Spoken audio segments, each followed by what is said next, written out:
In October 1963, a small stray cat from the streets of Paris was strapped into a rocket and launched into space. She survived. She came back alive. She was the only cat in history to go to space and return. 2 months later, the scientists who sent her there killed her to study her brain. For decades, almost nobody knew her name. The Soviet space dog got a statue.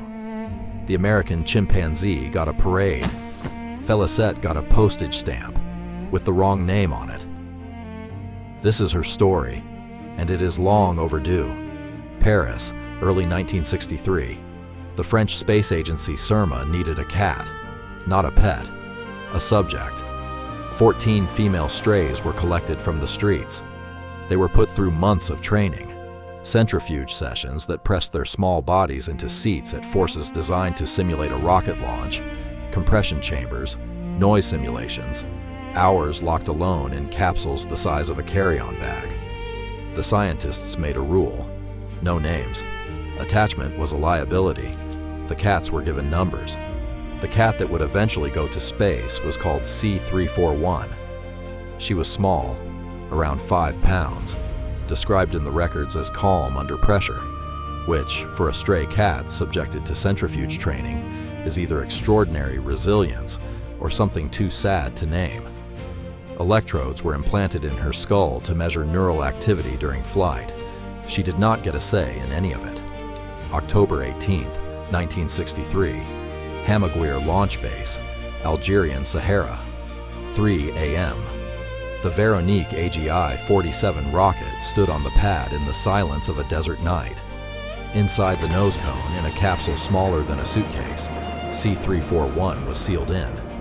Strapped down, electrodes active, heart rate monitored. The rocket fired. In the control room, the scientists watched the telemetry. Her heart rate spiked at launch, then stabilized. The rocket reached 157 kilometers above the Earth. For 5 minutes and 2 seconds, C341 floated in weightlessness above the atmosphere, above the clouds, above everything she had ever known.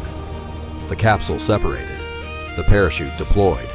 She landed in the desert, alive. The recovery team reached her. Vital signs normal, neural data intact. Mission successful. C341 had gone to space and come back. She was the first cat in history to do so. She would be the last. When the French press broke the story, someone mentioned the cat was female. The name they had been using in early reports, Félix, was wrong. They changed it to Felicette. A small correction, a small grace. Too little, too late, and they didn't know it yet. Felicette spent her remaining weeks in the laboratory, observed, monitored, data collected. And then, approximately 2 months after she returned from space, she was euthanized. The scientists wanted to examine her brain directly, to compare the implanted electrode readings with the physical tissue beneath. She had survived a rocket launch. She had survived weightlessness. She had survived the Sahara Desert and the parachute landing and the recovery team.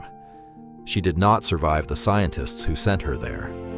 Laika, the Soviet space dog, died on her mission in 1957. She has a monument in Moscow.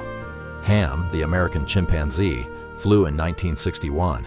He lived to old age. He has a grave marker at the International Space Hall of Fame. Felicette returned alive from space in 1963. For decades, she had a postage stamp with the wrong picture, labeled as male. Astronauts aboard the International Space Station were asked about her in interviews years later. Most of them didn't know her name. The woman who trained her gave an interview in her 80s. She said she had never stopped thinking about her, that the lack of recognition had always felt wrong, that Felicette deserved better. She was right. In 2017, a man named Matthew Sergei started a crowdfunding campaign. He wanted to build Felicette a statue. 1,141 people from around the world contributed. They raised $57,000. In December 2019, 56 years after the launch, a bronze statue was unveiled at the International Space University campus near Strasbourg. Felicette, perched on top of a globe, looking up, The way a stray cat looks when she has decided the roof is not high enough and she wants to see what's above it. She was collected from the streets of Paris. She was given a number instead of a name. She was sent to space and brought back and studied and killed and forgotten for half a century.